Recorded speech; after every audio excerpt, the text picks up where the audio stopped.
Purge mode activated, locking all perimeter seals. The robotic voice from the ceiling had not even finished speaking when the vents started hissing. I smelled it instantly, not fresh air, but a heavy, metallic gas flooding the room. I threw myself at the front door, grabbing the handle, but the electronic deadbolt slammed shut right in my face with a loud thud. I ran to the windows, clawing at the latches, but they were reinforced storm glass. I pulled my phone out, my thumb shaking over the screen. No service. This was not a glitch. This was not an accident. My mother and sister did not just leave for a party. They locked me in a glass cage with my paralyzed nephew to kill us. Before I tell you what my nephew did next, something that defied every medical law I knew, drop a comment and let me know where you are listening from and what time it is for you right now. I want to see how far this story travels. Panic is not a scream. It is a physical weight, pressing down on your chest until your ribs feel like they are going to snap. I grabbed one of the heavy oak dining chairs, my knuckles white, and swung it with everything I had at the glass wall. It bounced off with a sickening vibration that rattled my teeth. The glass did not even crack. It just stared back at me, indifferent and unbreakable. I stumbled back, dropping the chair. The hissing from the vents was getting louder, a steady, rhythmic injection of poison into our lungs. The air was already tasting metallic, like sucking on a penny. I knew that taste. I was an ER nurse before my family destroyed my career. That was the taste of hypoxia starting to set in. The dizziness hit me in a wave, tilting the floor beneath my feet. I staggered toward the kitchen island, gasping for breath that was not there. I looked at Noah. He was slumped in his wheelchair, his head lolling to the side, looking so small and helpless. The guilt hit me harder than the gas. I had failed him.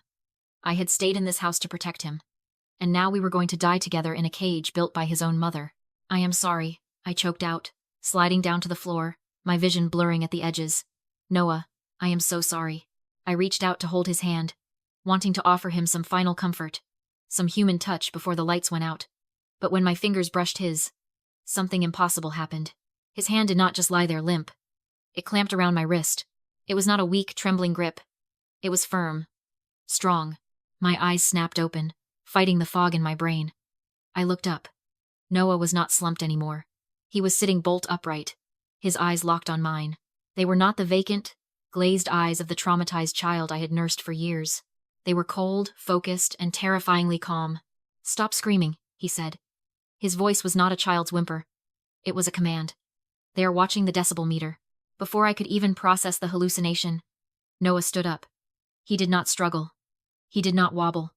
He stood with the fluid, practiced ease of someone who had been hiding his strength for a very long time. He walked past me, actually walked straight to the massive stainless steel refrigerator. He gripped the handle, braced his foot against the cabinetry, and hauled the heavy appliance forward with a grunt of effort. He slid behind it, reaching into the wall cavity where the maintenance panel was hidden. I watched, paralyzed by shock, as he located a specific blue wire and ripped it out with a violent jerk. The hissing stopped. The silence rushed back in, ringing in my ears. Noah stepped out from behind the fridge, dusting his hands off on his jeans. "Don't breathe so deep yet," he said, moving to his wheelchair. He reached under the seat and clicked a hidden latch. A compartment dropped open, and he pulled out an iPad. "The residual gas is still heavy near the floor. Stand up. You can walk," I whispered, my voice raspy. "Noah, you can walk." He did not smile. He did not cry. He just tapped the screen of the iPad with rapid, confident strokes. "I can do a lot more than walk, Aunt Emily. I am the admin." He turned the screen toward me. It was the interface for the entire house, the locks, the lights, the environmental controls. "How?" I asked. "How do you have this?" "Pamela thinks I am a vegetable," he said, his voice flat. "She does not hide her screen when she types the master code. I saw it in the reflection of the oven door 3 months ago." He tapped a button labeled HVAC override. The vents overhead groaned, and suddenly, the stale metallic air began to cycle out, replaced by a draft of cool mountain air. I took a greedy gulp of it, feeling the oxygen hit my brain like a drug. I started to cry, relief washing over me. But Noah shook his head. "Don't celebrate," he warned. "Look." He pointed to a red bar on the screen. "Internal temp. Critical." I purged the gas, but I hacked the sensor data sending to Ashley's phone, he explained. "On her app, it still says the heat is rising.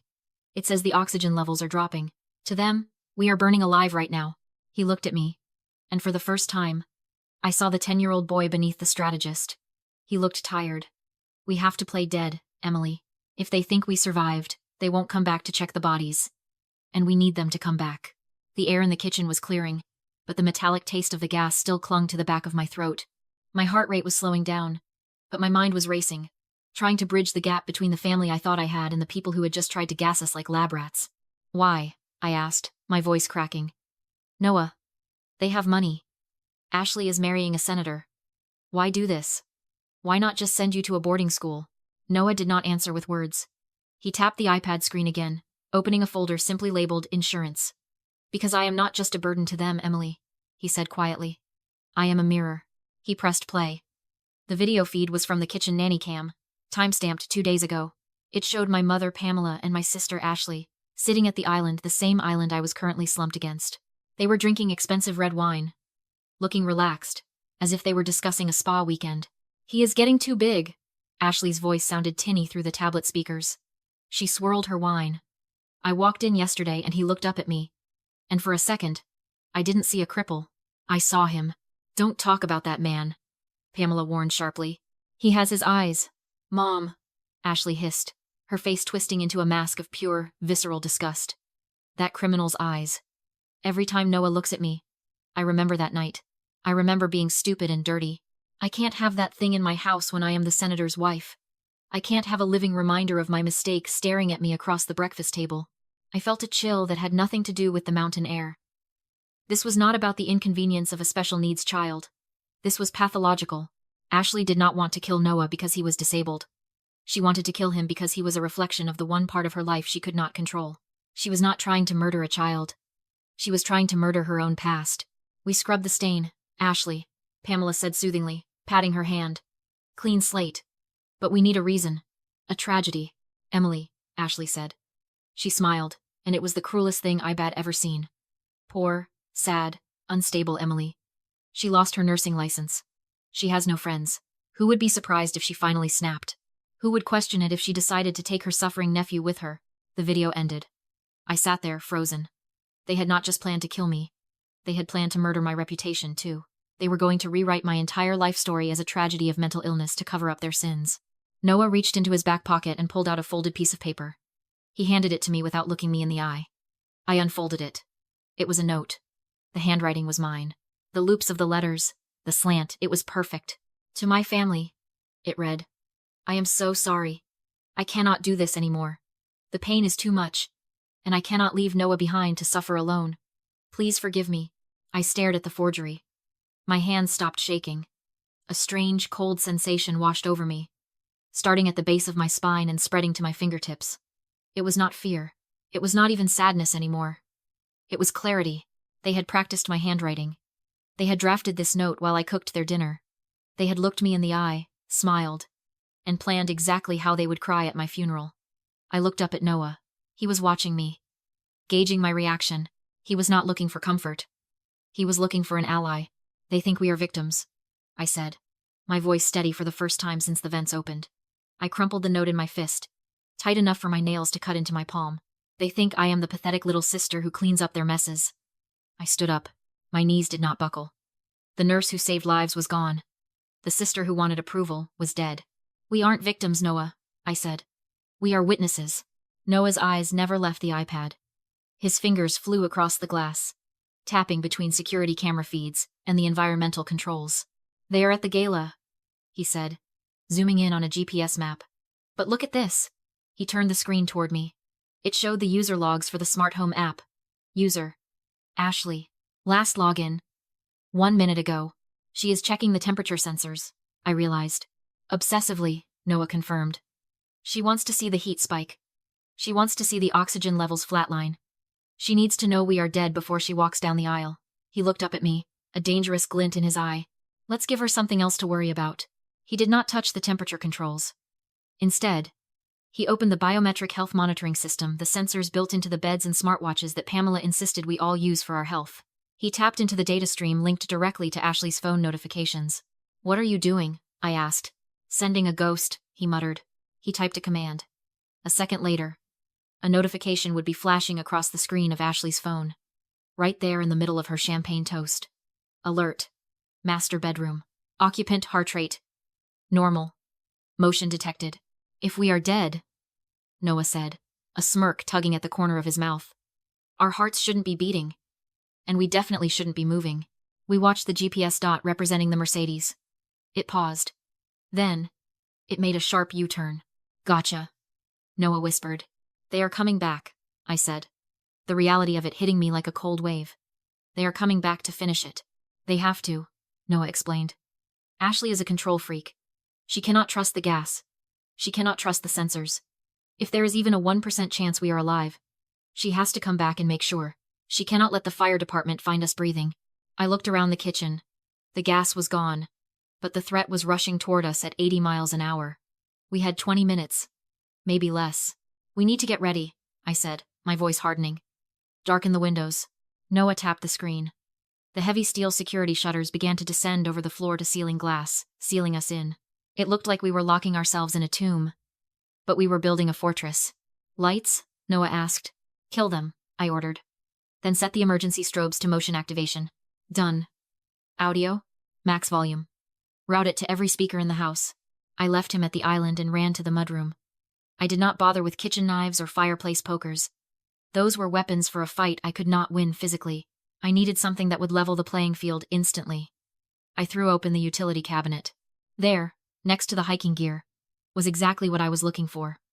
A large, orange canister of bear spray capsaicin concentrated enough to stop a charging grizzly. Beside it, a heavy red fire extinguisher. I grabbed them both, feeling their weight in my hands. Emily, Noah called from the kitchen. They are 5 minutes out. I walked back to him, placing the canisters on the counter. Let them come, I said. This isn't their house anymore. The headlights swept across the living room ceiling like searchlights in a prison yard. I watched from the top of the stairs, hidden in the shadows of the landing. The Mercedes screeched to a halt in the driveway, kicking up gravel. The engine died, and the heavy silence returned for a heartbeat before the car doors slammed. Pamela and Ashley marched toward the front door. They looked ridiculous, dressed in floor-length silk gowns and diamonds, clutching designer purses that I knew contained more than just lipstick. They did not look like grieving relatives coming to identify bodies. They looked like inconvenienced managers coming to fire an incompetent employee. They did not knock. They used the master code. The electronic lock chirped a cheerful little sound that felt obscene in the darkness. Why are the lights off? Ashley's voice echoed in the foyer, sharp and annoyed. I swear, if that idiot boy broke the server again, just check the bodies and reset the breaker, Pamela snapped, her heels clicking on the marble floor. We have to get back before the speeches start. They stepped fully into the house. They were inside. Noah, sitting beside me on the landing, tapped the screen. Slam. The electronic deadbolts on the front door engaged with a sound like a gunshot. Simultaneously, the steel security shutters on the remaining windows slammed down, sealing the house tight. What was that? Pamela spun around, grabbing the door handle. It would not budge.